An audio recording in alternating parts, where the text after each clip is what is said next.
नमस्कार। सवाल 10 बजे देख रहे हैं आप और आपके साथ मैं हूं ऋतु। आज सवाल 10 बजे में हम बात करेंगे 3 हफ्तों में खत्म होने वाली जंग को लेकर। 5वें महीने में ये जंग अब पहुंच चुकी है। उम्मीद की जा रही थी कि 3 ही महीने में खत्म हो जाएगी, लेकिन ऐसा कुछ नहीं हुआ। जिस युद्ध को अमेरिका ने अपनी ताकत का प्रदर्शन समझा था, वही अब उसकी सबसे बड़ी परीक्षा बनता जा रहा है। और वो कहते हैं युद्ध में सिर्फ गोलियां नहीं चलती, रणनीतियां भी टकराती है। लेकिन सवाल यह है कि जब अमेरिका के B-2 बॉम्बर आसमान चीर रहे हैं, तब बंकर बस्टर बम धरती का सीना फाड़ रहे हैं और ईरान की मिसाइलें आखिर कहां से निकल रही हैं? कौन सा ऐसा किला है जिसे दुनिया की सबसे ताकतवर सेना भी भेद नहीं पा रही है? क्या ईरान के अंडरग्राउंड मिसाइल सिटी वाकई उतनी अभेद्य है जितना दावा किया जाता है, या फिर ये सिर्फ मिसाइलों की नहीं बल्कि धैर्य और तैयारी की जंग है? दूसरी तरफ सवाल अमेरिका पर भी उठ रहे हैं। रक्षा विशेषज्ञ चेतावनी दे रहे हैं कि अगर ये युद्ध महीनों नहीं बल्कि सालों तक चला तो क्या दुनिया की सबसे बड़ी सैन्य शक्ति के हथियारों के भंडार पर भी दबाव बढ़ जाएगा? क्या ऐसा होने वाला है?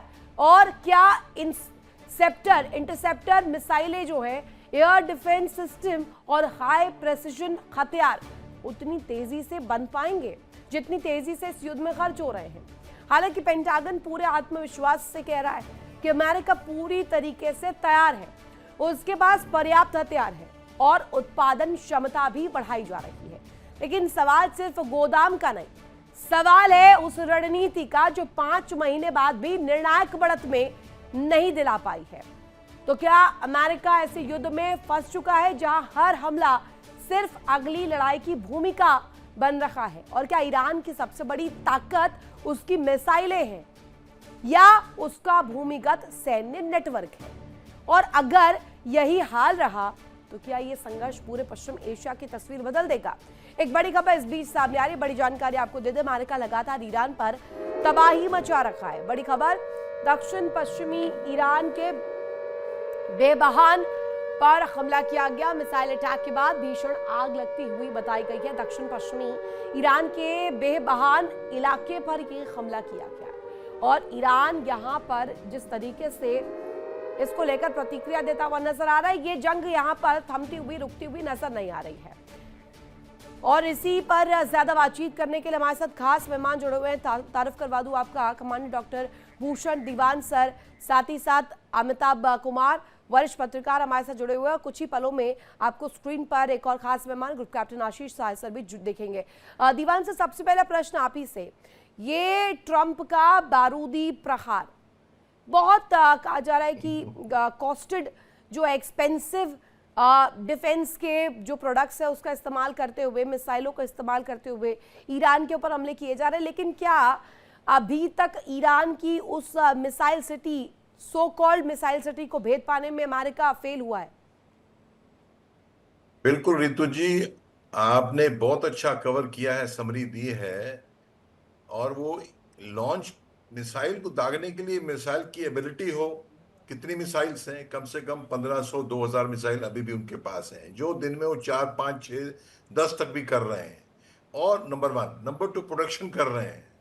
नंबर 3 उनके लॉन्च साइट्स हैं। लॉन्च साइट्स अगर डैमेज होते हैं तो भी प्रॉब्लम होता है। नंबर 4, अगर स्टोरेज साइट्स डैमेज होते हैं तो भी प्रॉब्लम होता है।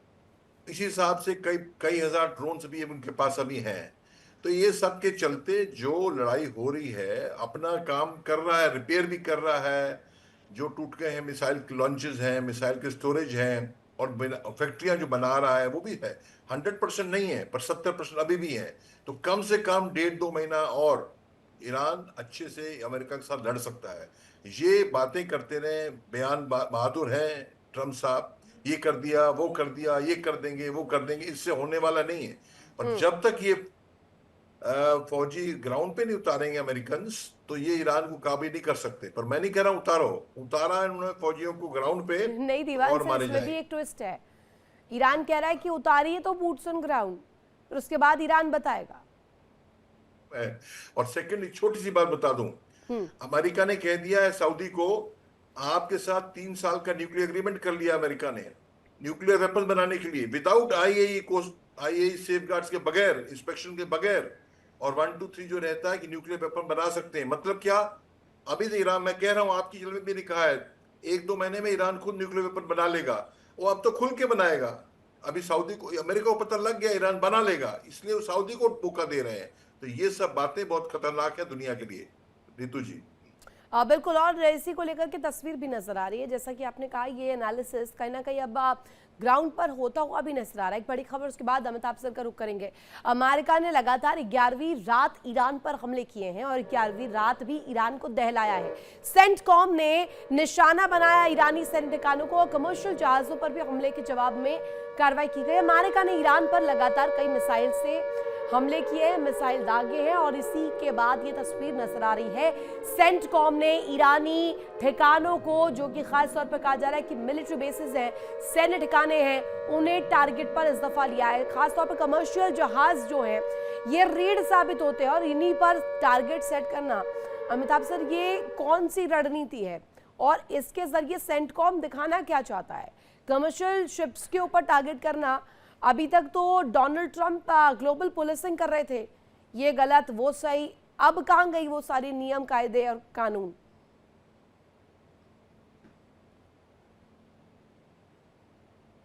अनम्यूट कीजिएगा सर। जी, युद्ध क्षेत्र जो होता है वहाँ पे ऐसे घटनाएं संभव हैं। ये मैं नहीं कहूँगा कि जानबूझ के मारा जा रहा है, लेकिन कई बार भय और आतंक कायम करने के लिए, अपने को आगे बढ़ाने के लिए इस तरह की हरकतें भी होती हैं, जिस ढंग से अभी इस ढंग से अमेरिका या ईरान कर रहे हैं। ये बताता है कि ये दोनों परेशान हो चुके हैं युद्ध से। अब हम देख रहे हैं कि ईरान जो है लगातार मजबूती पा रहा है। ईरान के पास हथियार इतने ज़्यादा हैं, ईरान को हथियार देने वाले चीन, रूस, बेलारूस, उत्तर कोरिया जैसे देश उसके समर्थन में अभी भी पूरी तरह से लगे हुए हैं। इसके अलावा ईरान के अंदर जो आंतरिक स्थितियां हैं, वहाँ पे अपनी सेना के अलावा IRGC की भी सेना है और भी कई टुकड़ों में आतंकवादी संगठनों की सेनाएं हैं। उसकी वजह से मुझे लगता है कि ये लगातार लड़ने में सक्षम हो पा रहा है।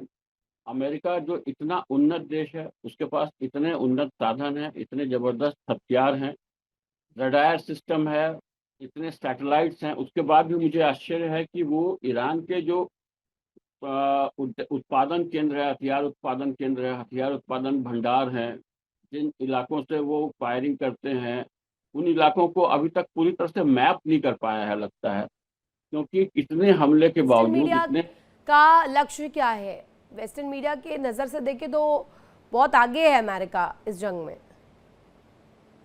हालात देखिए ना आप, कितने आगे हैं, उसके बावजूद ईरान लगातार सर्वाइव ही नहीं कर रहा है, काउंटर अटैक कर रहा है और लगातार लड़ाई में बना हुआ है। कहीं से ऐसा नहीं लगता कि ईरान लड़ाई के मैदान से भागने को तैयार है, लगातार लड़ रहा है। इनकी सारी जो कैलकुलेशंस थी, गणनाएं थी, वो फेल हो चुकी हैं अमेरिका की, कि वो ईरान को शांत कर देंगे। इससे पता चलता है कि ईरान बहुत मजबूत देश रहा है और मुझे लगता है कि कहीं ना कहीं जो इसके ऊपर बहुत समय से जो लगातार प्रतिबंध रहे थे, तो ईरान अपने माने स्वावलंबी हो गया और उसने अपने लिए सुरक्षा के पर बहुत काम किया हुआ है। सुरक्षा पर काम जरूर किया है, लेकिन ये जो सीरीज बार बार इस तरीके के हमले हो रहे हैं और डोनाल्ड ट्रंप को खुद सामने आकर के धमकियां देना पड़ रखा है, तो कहीं ना कहीं ये स्थिति को और ज़्यादा उजागर करती है, एक्सपोज करती है, ओपन करती है कि इस वक्त मिडिल ईस्ट की ये जो तस्वीर है या ये जो संग्राम है, ये कितना ज़्यादा विध्वंसक होने की कगार पर पहुंच रहा है। एक बड़ी खबर, उसके बाद साय सर का रुख करेंगे। अमेरिका ने ईरान के खुजेस्तान प्रांत में हमला किया है और बेबहान नॉर्थ वेस्ट एयरपोर्ट में अमेरिका ने भीषण स्ट्राइक किए हैं। अमेरिका ने ईरान के मिलिट्री बेसिस को भी निशाना बनाया। अमेरिका ने मिलिट्री बेस पर कई हवाई हमले किए हैं। लगातार हमलों के बाद मिलिट्री बेस में भीषण आग लगी है, ये जानकारी मिल रही है। बेबहान नॉर्थ वेस्ट एयरपोर्ट पर ये भीषण स्ट्राइक की गई है। साय सर, एक तो इम्पोर्टेंस बता दीजिए कि इस इलाके को टारगेट पर क्यों लिया गया। दूसरा सवाल मेरा उस मिसाइल सिटी से है जो कि तथाकथित है, अभी तक उसको लेकर कुछ ऐसा बहुत प्रमाणिक या बहुत तथ्यात्मक नहीं सामने आया है, लेकिन ये भी जरूर कि अमेरिका लगातार स्ट्राइक कर रहा है, लेकिन अभी तक उसे निकाल पाने में, खोज पाने में अनसक्सेसफुल रहा है, फेलियर रहा है। जैन ऋतु, जो अमेरिकन स्ट्राइक्स हो रही हैं ड्यूरिंग द सीज फायर, अब हम जब से सीज फायर वॉल्यूशन किया था ईरान ने by attacking a civil cargo ship, उसके बाद से सीज फायर तो चल रहा है ऑफिशियली, लेकिन अच्छी खासी स्कर्मिशेस है। उसमें एक पैटर्न है, पैटर्न ये है कि जो मिलिट्री कैपेबिलिटीज हैं उनको फर्दर डिग्रेड कर दे ईरान की, और दूसरा साथ के साथ इस पर एक नया ट्रेंड ये है कि जितने भी उनके मेजर पोर्ट्स हैं जहां से वो आने वाले कुछ वर्षों में, Iran is majorly dependent on ports for its survival, तो उसको एक एक करके ये right starting from absolute up west जहां पे खाज है, खाज के बाद बंदरबाद से वहां से लेके और पाकिस्तान के बॉर्डर तक जहां चाबहार है वहां तक सारी कोस्ट लाइन को अच्छे से डिमोलिश कर रहे हैं। ना सिर्फ वहां के लॉन्चर्स या वहां के स्टोरेज फैसिलिटीज या repair facilities, including shipping lines को अमेरिका इस बार ये जो स्कर्मिश चल रहा है इसमें डिग्रेड कर रहा है। And this is strategically okay, क्योंकि वो चाहते हैं कि ईरान को जब भी छोड़कर जाएं तो वो इतना हैवी डिग्रेडेशन हो जाए कि उनकी जो प्रॉक्सी सपोर्ट करने की या युद्ध लड़ने की क्षमता है वो अगले 10-15 सालों तक वापस से ना बन पाए, और इसमें वो सक्सेसफुल होते दिख रहे हैं। कुछ डीप इनसाइड ईरान भी हिट्स हो रहे हैं इंक्लूडिंग ब्रिजेस। दूसरा एक पैटर्न ये दिख रहा है ऋतु की खार्ज की तरह अब ये बंदर अब्बास को भी मेन लैंड से डिस्कनेक्ट करना चाह रहे हैं। बंदर Abbas is the juggler nerve आप कह सकते हैं, उनके लिए बहुत इंपॉर्टेंट है हॉर्मुज को एक्सेस करने के लिए, वहां से इंपोर्ट एक्सपोर्ट ऑफ शिपिंग करने के लिए। तो उसको जितने ब्रिजेस हैं मेन ईरान से उसको कनेक्ट करते हैं, या रोड्स हैं, कुछ जमीन भी है जहाँ पे हैवी वेपनरी या मशीनरी नहीं चल सकती है, तो उसको छोड़ा हुआ है। बाकियों को बंदर अब्बास को ये एलिनेट कर रहे हैं, सैनिटाइज कर रहे हैं फॉर सम पर्पस। खार्ज की तरह बंदर अब्बास पे भी इनका कुछ प्लान बी प्लान सी हो सकता है। हम लोग लगातार बात कर रहे हैं बूट्स ऑन ग्राउंड की। तो वो तीसरा जो आपने पूछा, अगर कभी कल आपने इनकी सेनेट की गतिविधियां देखी होंगी तो डेमोक्रेट्स ने पीट हेग्सेथ को और chairman chief of staff Dan Caine को ग्रिल किया है, और उसमें स्पेसिफिक क्वेश्चन पूछा कि अगर कोई 900 फीट अंदर तक मिसाइल सिटी में अपने सेंट्रीफ्यूजेस रखा है तो do we have the capacity to hit that portion. They were talking about Natanz और उसके साथ का ये पिकैक्स। तो उन्होंने बोला कि ये सब चीजें सीक्रेट होती हैं, लेकिन अगर दुनिया में कोई इसको एक्सेस कर सकता है तो American military. It was more of नहीं, अभी तक तो मोसाद, सेंटकॉम, पेंटागन कुछ ऐसा कर नहीं पाया है साइसर। एक सवाल, और इससे पहले एक बड़ी खबर भी, ट्रंप ने सऊदी अरब के साथ न्यूक्लियर डील को मंजूरी दी है। समझौते से देश को मिलेगा सिविलियन न्यूक्लियर प्रोग्राम, यूरेनियम संवर्धन की संभावनाओं के दरवाजे भी खोल सकते हैं। पीछे यहाँ पर रही सही कसर अब सऊदी अरब ने पूरी कर दी है। सऊदी अरब साथ में ट्रंप के न्यूक्लियर डील पैक्ट साइन कर रहा है। समझौते से देश को सिविलियन न्यूक्लियर प्रोग्राम दिया जाएगा, बाकायदे यूरेनियम संवर्धन का रास्ता ओपन अप होगा। साइसर, ये ट्विस्ट एंड टर्न्स को लेकर डिप्लोमेटिक दुनिया में बातचीत बहुत होती है कि कब किस तरफ ऊंट का करवट बैठ जाए वो कुछ पता नहीं होता है। लेकिन अगर स्थिति देखी जाए सऊदी अरब के इस कॉल के बाद, शुड वी बी शॉक्ड या ये नॉर्मल है?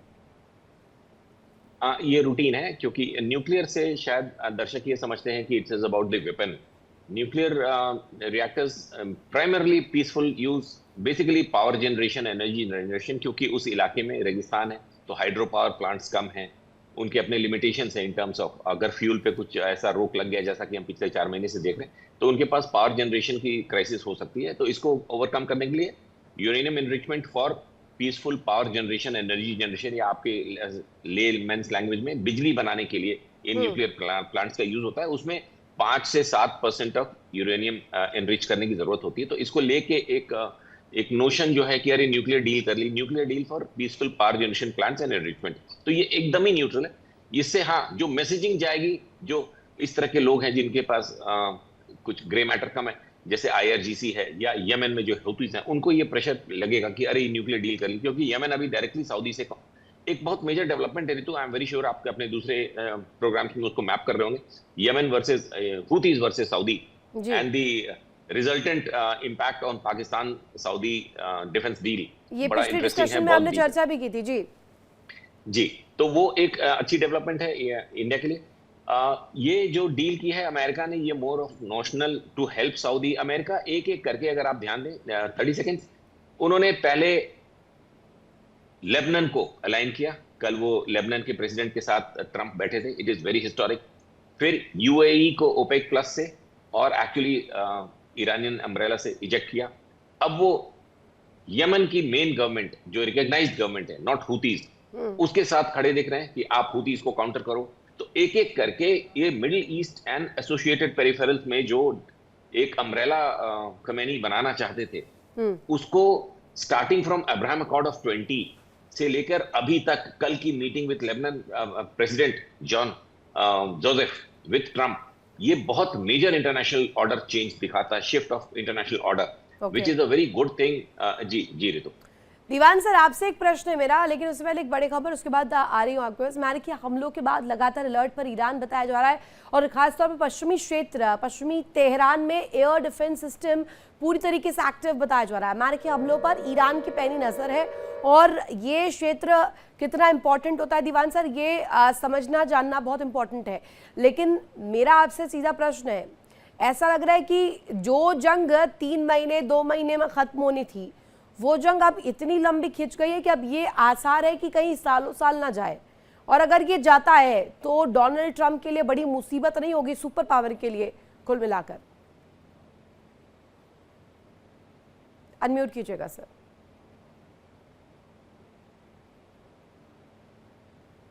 जिस टाइप से चल रहा है, आसार नजर आते हैं, ये 9 महीने 12 महीने तो जंग और चलेगी।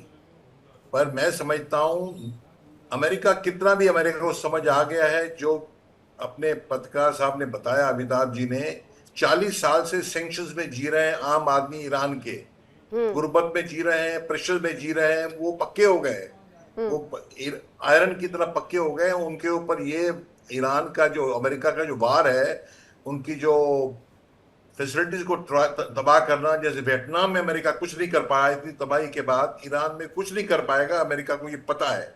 और सुने, 4 महीने के अंदर 100 अमेरिकन मर चुके हैं, 18 अमेरिकन मर चुके हैं, और 450 450 बुरी तरह डैमेज, बट इंजर्ड है। उसके अंदर से 100 तो बहुत बुरी तरह इंजर्ड है। तो ये आज आंकड़ा बताया है, और 37-38 बिलियन डॉलर का खर्चा पेंटागन की ऑफिशियल अनाउंसमेंट। नहीं तो फिर इस जलजले में क्यों इंटरवीन करना चाहते हैं डोनाल्ड ट्रंप, जब पता है सारी चीजें? देखिए, मुझे तो लगता है कि एप्स्टीन फाइल से बचने के लिए नंबर 1 नहीं, ये मामूली नहीं है बात इनकी। अरे कुर्सी प्यारी होती है पॉलिटिशियन को, एप्स्टीन फाइल निकली तो कुर्सी छोड़नी पड़ेगी। नंबर 2, इजराइल का इतना वर्चस्व है जूश लॉबी का अमेरिका में, जो इजराइल कहेगा कान पकड़ के इनको मानना पड़ेगा। और आपको तो पता ही है, एप्स्टीन फाइल भी जो है मोसाद का प्रोजेक्ट है, भाई दुनिया जानती है। और दूसरी बात बता दूं आपको, वॉल स्ट्रीट जर्नल का जो है रिपोर्टिंग है, ये न्यूक्लियर एग्रीमेंट पे, मैं बता दूं, साहिब साहब ने जो कहा है ठीक हो सकता है। जो 1-2-3 एग्रीमेंट 2008 में 2000 हुई थी इंडिया के साथ, मनमोहन सिंह के टाइम वाशिंगटन में साइन हुआ था, उसके अंदर वैसे ही यूएई के साथ भी साइन हुई है। उसके अंदर लिमिटेशन है, प्रोविजन है यूरेनियम एनरिचमेंट के ऊपर, और फ्यूल को रीप्रोसेसिंग पे, और आईए की इंस्पेक्शंस पे। ये सब इसके अंदर एक मिनट के लिए अगर इसे ऐसे देखें कि हूती, लेबनान, यमन, ये सब अब लाइन अप हो रहे हैं, एक एक करके ये चीजें, ये धड़े भी खुलेंगे। लेकिन अगर सऊदी अरब का कॉल ट्रंप के साथ देखें, और सीधे सीधे उस ट्रेड को देखें, उस अग्रीमेंट को देखें जिसमें यूरेनियम एनरिचमेंट का रास्ता वहां से खुल रहा है, फिर तो ये उस लिहाज से भी गलत हो जाएगा ना सर? तो हो जाएगा, पर बढ़ता क्या ना करता। अब सऊदी को पता है, अगर हम न्यूक्लियर वेपन हाथ में रखेंगे तो ईरान जो आप देख लेना 2-3 महीने या 1-2 साल में, तो 2-3 महीने में ही, 1 महीने में भी न्यूक्लियर वेपन हासिल कर लेगा।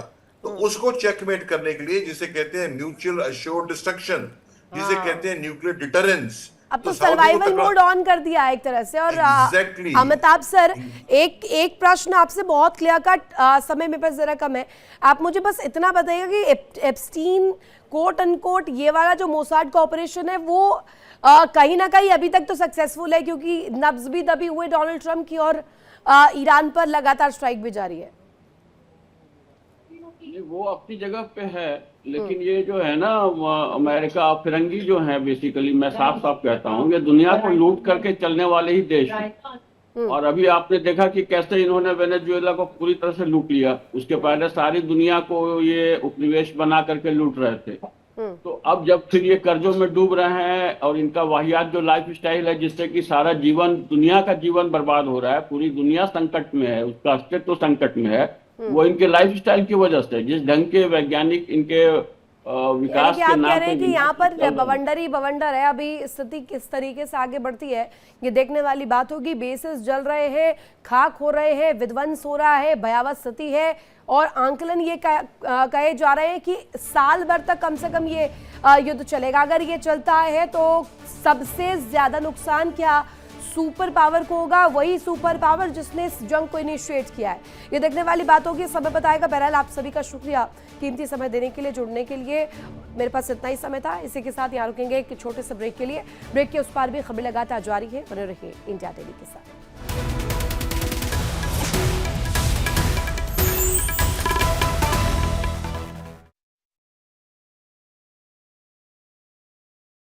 देखिए इंडिया डेली 24/7 अब आपकी स्मार्ट टीवी पर।